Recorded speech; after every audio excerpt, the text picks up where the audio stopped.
Bike को धक्का भी लगवाया, दोनों से मिलके धक्का लगवाया कि तुम लोग शुरू में स्टार्ट में इसको धक्का लगाओ, उसके बाद जब एक तरह की पिक बन जाएगी तो इसको मैं ले जाऊंगा।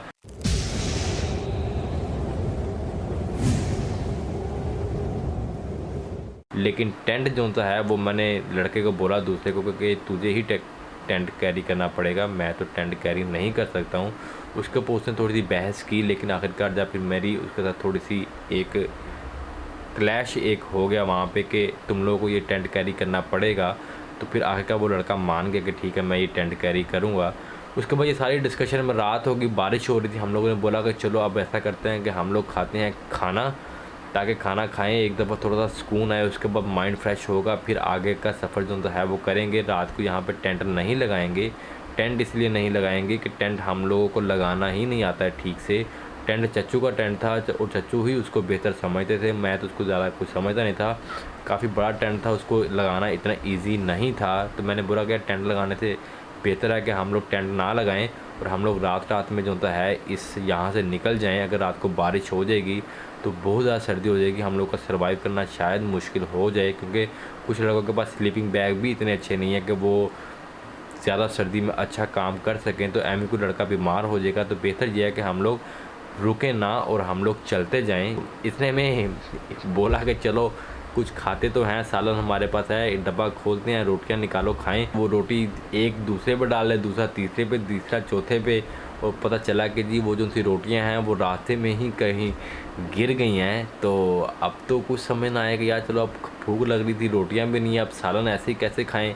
फिर हमारे पास फ्रूट के डब्बे थे, फ्रूट एक होता है वो फ्रूट के डब्बे, फिर हमने खोले, फिर हमने वो फ्रूट खाया और उसके बाद हमारे में कुछ एनर्जी आई। रात हो गई थी, कुछ नज़र नहीं आ रहा था, और फिर हम लोगों ने बोला कि चलो अब चलते हैं।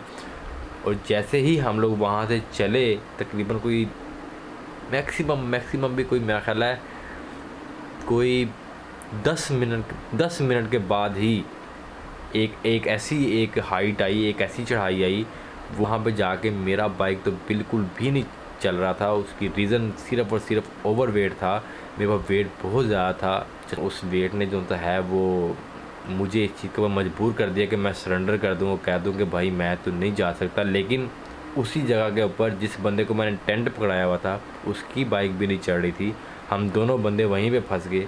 और बाकी जो से लड़के हैं वो आहिस्ता करते करते ऊपर चढ़ना स्टार्ट हो गए। इनकी जब लाइट्स जब बाइक की यूँ घूमती थी पहाड़ों के अंदर, तो हम लोग इनको एक हसरत बड़ी निगाहों से देख रहे थे कि यार कितनी बेबसी का आलम है कि ये लोग जा रहे हैं और हम लोग इधर फंसे हुए हैं, स्टक हुए हैं, हम लोग इन तक पहुंच नहीं सक रहे हैं। लेकिन इस चीज़ का मुझे अफसोस कोई नहीं था कि मेरे दोस्त मेरे मुँह छड़ के चले गए ने, इन्होंने वापस आना चाहिए, इन्होंने एंज करना चाहिए। मुझे इस चीज़ का वो कोई नहीं था, आज भी नहीं है, क्योंकि ये एक गेम का हिस्सा है। एक मैं इसको कोई ये नहीं समझता कि इन्होंने चाहिए सी कि मैं नाल लैके जाते, मैं इंज करते, इन्होंने मैं कलिया छड़ दिता। जैसे कि लड़के अक्सर बातें करते हैं जब इकट्ठे ट्रैवल करते हैं, इन्होंने मैं कलिया छड़ता, मारना छड़ता, इंज कर देता, उंज कर देता। मेरे दिल में ऐसी कोई चीज़ नहीं थी। तो एक बड़ा एक बेबसी का एक आलम था कि यार मैं यहाँ पे फंस गया हूँ, और मैं उस बंदे के साथ फंसा जिसका मेरे साथ क्लैश हुआ था टेंट की वजह से। तो वो अब ना मुझसे बात कर रहा था ना मैं उससे बात कर रहा था, वो बंदा भी मेरे लिए नया था, वो किसी फ्रेंड के रेफरेंस से आया हुआ था, तो मैं उसको साथ ज़रा बात भी नहीं करना चाह रहा था। लेकिन हम दोनों एक ही जगह पे फंस गए। बाकी सब मून भाई हो गया, फैसल हो गया, ये सब लड़के आगे निकल गए और हम लोग वहाँ पे फंसे रहे। तो उसने मुझे ये बोला, उसको फैसल ने जो सा आपने अक्सर वीडियो में देखा भी होगा, बड़ा फैसल जो सा है कि यार मेरी बाइक नहीं चढ़ दी भी होते। तो मैंने उसको गुस्से में जो सा रिप्लाई दिया वो इस तरह से दिया कि मेरी भी नहीं चढ़ रही, तुनू की लगता है मैं तेरी वजह खलोता है वहाँ। यानी कि मैंने उसको इस तरह से रिप्लाई दिया कि मैं अगर यहाँ पे खड़ा हुआ स्टक हुआ हूँ, इसका मतलब ये है कि मेरी बाइक भी ऊपर नहीं चढ़ रही है, ऐसा नहीं है कि भाई मैं तेरी वजह से खड़ा हुआ हूँ। तो उसके बाद हम दोनों एक दूसरे के साथ कोई बात नहीं कर रहे थे। इतने में एक लड़का जो सा है वो फिर ऊपर से एक लाइट मुझे वापस नीचे आती हुई नज़र आई, तो मैंने उसको एक बोला कि यार वो एक लड़का कोई वापस आ रहा है। तो वो आके कहता है कि क्या बाइक नहीं तुम लोगों की चढ़ी। मैं कहा नहीं यार मैं तो सरेंडर कर दिया, अगर मैं इसका मज़ीद ज़ोर लगाऊंगा तो मैंने एक बाइक नीचे फारिग कर दिया चच्चू की, तो मैं नहीं चाहता कि मैं अब इसको भी फारिग कर दूं, क्योंकि मुझे पता है कि इसको मैं मज़ीद ज़ोर लगाऊंगा ये फारिग हो जाएगी यहाँ पे। तो लिहाजा तुम लोग जाओ, मैं यहीं पे स्टे करूँगा। तो ये फैसल मेरे साथ है, इसको पूछोगे, इसको तो लेके जा सकते अपने साथ ले जा, नहीं तो मैं तो यहीं पे आज स्टे करूँगा। उस लड़के ने बोला कि नहीं यार, अगर तुम लोग यहाँ पे स्टे कर रहे हो तो मैं भी तुम्हारे साथ ही रुकूँगा। मैं फिर उनको, वो जा रहे हैं, उनको जाने देता हूँ, मैं तुम लोगों के साथ रुकूँगा। क्योंकि पीछे मैंने एक जगह पे उसकी नूरी टाप पे पीछे, वो आपको पहले नहीं बताया, अब बताता हूँ कि पीछे एक जगह पे वो खाई में गिरने लगा था, उसकी बाइक ऊपर जा रही थी, लेकिन उसकी वीडियो रिकॉर्ड नहीं हुई भी, क्योंकि उस वक्त मुझे वीडियो शीडियो का ख़ास पता भी नहीं था। तो नूरी टाप पे जब वो ऊपर को एक हाइट चढ़ रहा था तो एकदम से उसे बाइक कंट्रोल नहीं हुआ और बाइक उसका हाइट चढ़ते चढ़ते एकदम से पीछे आने लग गया। जब उसका बाइक पीछे आ रहा था मैंने उसको आवाज़ दी, फैज़ी रोक, फैज़ी रोक, फैज़ी रोक, लेकिन उससे बाइक नहीं रुक रही थी, वो बाइक नीचे आती जा रही थी। तो मैंने पीछे से जाके अपना बाइक उसकी बाइक के बीच में हिट करके उसको रोक लिया। तो खैर उसके बाद फिर उसकी बाइक रुकी, उसका एक मेरा यानी कि समझ लो हमारे उस वक़्त के मुताबिक उसको ऐसा लगा कि एक एहसान उसके ऊपर हुआ कि यार नहीं, मैरी ने मेरी जान बचाई है। उसके बाद दूसरा मैंने उसके साथ ये किया कि सब लड़के आगे भाग गए, कोई भी लड़का पीछे नहीं रुक रहा था। सबसे मैंने पूछा कि फैज़ी किधर है, फैज़ी किधर है? सब ये बोल रहे थे कि फैज़ी आ गया, फैज़ी आ गया। तो मैंने बोला फैज़ी पीछे है, तो मैंने कहा उसको जाके पीछे देख के आओ। तो कोई लड़का पीछे नहीं जा रहा था उसको देखने के लिए। उसकी रीज़न जो थी वो ये थी कि हर किसी को पता था कि अगर हम लोग पीछे वापस जाएंगे नीचे उतर के तो फिर दोबारा इतनी मुश्किल से हाइट चढ़ के दोबारा ऊपर वापस आएंगे। लेकिन मैं फिर वो फ़ैसला लिया कि यार ठीक है मैं जाता हूँ। फिर मैं जब वापस गया, फैज़ी साइड पे खड़ा हुआ था, उसका बाइक पंचर हुआ था, उसका बाइक रुका, उसका बाइक को पंचर लगाया, सारा कुछ किया, लेके आया।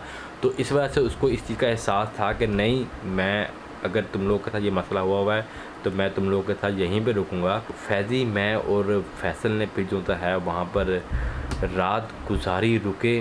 अब यहाँ पर मसला फिर वही टेंट वाला हो गया कि अब हम लोग 3 लोग थे और टेंट जो था वो तकरीबन कोई 10 से 12 लोगों का था।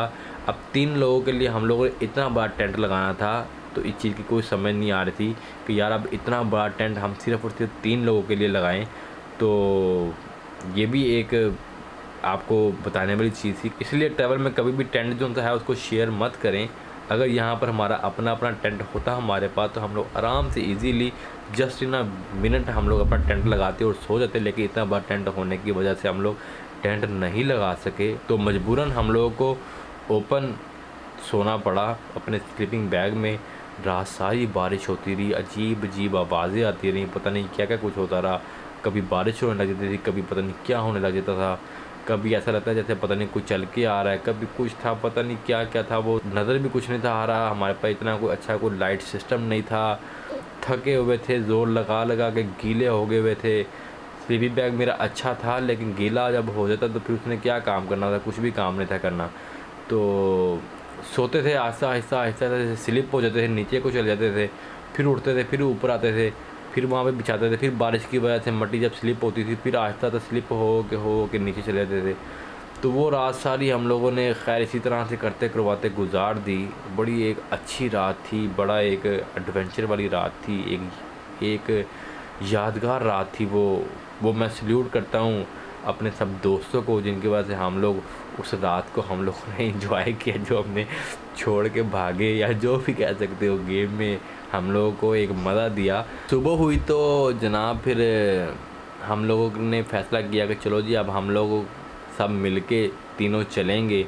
और जब मैंने अपना सारा सामान हर एक चीज़ बाइक के ऊपर दोबारा रखा और बाइक स्टार्ट किया और बाइक को चलाया तो बाइक नहीं चला, फिर से नहीं चला। इट्स मीन के बाइक ठंडा भी हो गया था, हर एक चीज़ हो गई थी। अब क्लच प्लेटों को अच्छे से काम कर रही थी, जैसे कि पहले रात को नहीं कर रही थी गर्म होने की वजह से। तो अब उनको 100% परफॉर्मेंस के ऊपर बाइक को वहाँ से चढ़ना चाहिए था। बाइक को धक्का भी लगवाया, दोनों से मिलके धक्का लगवाया कि तुम लोग शुरू में स्टार्ट में इसको धक्का लगाओ, उसके बाद जब एक तरह की पिक बन जाएगी तो इसको मैं ले जाऊँगा। फिर जो था दूसरा लड़का था जिसके साथ मेरा क्लैश हुआ था, उसको मैंने बोला कि तू अपना टेंट रख के तू चढ़ा, अपनी मोटर से तेज़ से जाती है। उसने बोला कि नहीं मेरे से भी नहीं जा रही। उसने बोला कि जी हम लोग इस सामान के साथ तो नहीं जा सकते हैं, तो अब क्या करें। मैंने बोला कि भाई सामान तो लेके जाना पड़ेगा, यहाँ पे तो नहीं छोड़ सकते क्योंकि सामान टेंट भी मेरा नहीं है और बाकी जो था सामान है वो मैं छोड़ सकता हूँ। जो था तुम लोगों के लिए सब सारा है सामान, जैसे खाने पीने की चीज़ें हैं, ये वो सारी चीज़ें हैं, वो चलो मैं यहाँ पे फेंक सकता हूँ, लेकिन मैं चच्चू का सामान नहीं फेंक सकता क्योंकि वो मेरे पास इमानत है और उसकी इमानत में ये टेंट भी इमानत है, वो भी चच्चू का है। तो फैसल साहब ने बोला कि भाईजान फिर इस तरह करते हैं कि ये इस तरह तो सामान नहीं जाएगा, ये इसी तरह जाएगा कि पहले मैं 2-3 जो सा है वो कर्व लेके अपनी अकेली बाइक लेके जाऊंगा अपने सामान के साथ, और जैसे ही 2-3 स्टेप मैं घूम जाऊंगा मैं वहाँ पे बाइक खड़ी करके नीचे आऊँगा और फिर पैदल जो सा है वो टेंट अपने कंधे पे रख के मैं ऊपर लेके जाऊंगा। इस तरह से सामान जाएगा। तो मुझे उसकी बात थोड़ी सी समझ में आई। मैंने कहा ठीक है, अगर तुझे इस तरह कन्वीनियंट लगता है कि तू इस तरह से सामान को लेके जाएगा, इस टेंट को इस तरह से ले जाएगा, तो तू इस तरह से ले जा। बाकी मैं कोशिश कर रहा हूँ कि मैं इसी तरह से बाइक ले जाऊँगा। नहीं होगा तो फिर मैं भी यही तेरे वाला ही स्ट्रेटजी ले लूँगा कि थोड़ा थोड़ा करके सामान ऊपर रखूँगा, फिर उसके बाद बाइक लेके जाऊँगा। इस तरह कर करके हम लोग इंशाअल्लाह अपना यहाँ से इस सिचुएशन से निकल जाएंगे। तो मैंने उसको बोला ठीक है, तू अपना कर, ये टेंट इधर मेरे पास रख दे और तू चढ़ जा ऊपर। तो उसके बाद जनाब हम लोग खड़े हो गए वहाँ पे। फैसल साहब ऊपर चढ़े हैं, 2-3 पहाड़ियाँ घूमे हैं। फिर मैंने सोचा कि अब बस ठीक है, अब रुक जाएगा, अब वापस आ जाएगा, अब वापस आ जाएगा। लेकिन वो पहाड़ियाँ घूमता घूमता घूमता घूमता मेरे से दूर निकल गया। और मुझे फिर तकरीबन कोई आधे घंटे के बाद ये समझ आई कि भाई वो आपको छोड़ के चला गया यानी कि इट्स मीन के अब मेरे पास टेंट भी आ गया, वो चच्चू का सामान भी आ गया, इन सब का भी सामान आ गया, और मैं वहाँ पर अकेला फैज़ी के साथ फंस गया। तो लिहाजा भाई अब यही है कि अपनी मदद आप ही है। अब हम लोगों को यहाँ से निकलने के लिए ये जो तो सामान है ये यहाँ पर कहीं छुपाना पड़ेगा। तो अब तक जो सा था मुझे कोई किसी चीज़ का गुस्सा नहीं था, लेकिन इस हरकत के बाद जो सा था वो मेरा दिमाग बिल्कुल फटने वाला हो गया था कि ये जो सी अब हरकत हुई है ये बिल्कुल भी अच्छी हरकत नहीं है कि आप एक बंदे के साथ झूठ बोल के आप उसको बोलो कि मैं अभी ये सामान ऊपर रख के गलत बयानी करके आप जो सा है एक बंदे को छोड़ के वहाँ पे जा रहे हो, और आपको ये भी पता है कि वो बंदा अगर वो सामान उधर रख देंगे तो वो कैसे वहाँ से निकलेगा। खैर उसने जो भी सोचा उसकी अपनी स्ट्रेटजी थी, अपनी प्लानिंग थी। मैं फिर भी इस चीज़ के ऊपर वो नहीं कहता। ठीक है, उसको अपनी लग रहा होगा कि पता नहीं अब मेरी जान चली जाएगी, मर जाऊँगा मैं, तो यही अच्छा है कि मैं यहाँ से निकलूँ, चाहे जैसे भी निकलना। वो निकल गया।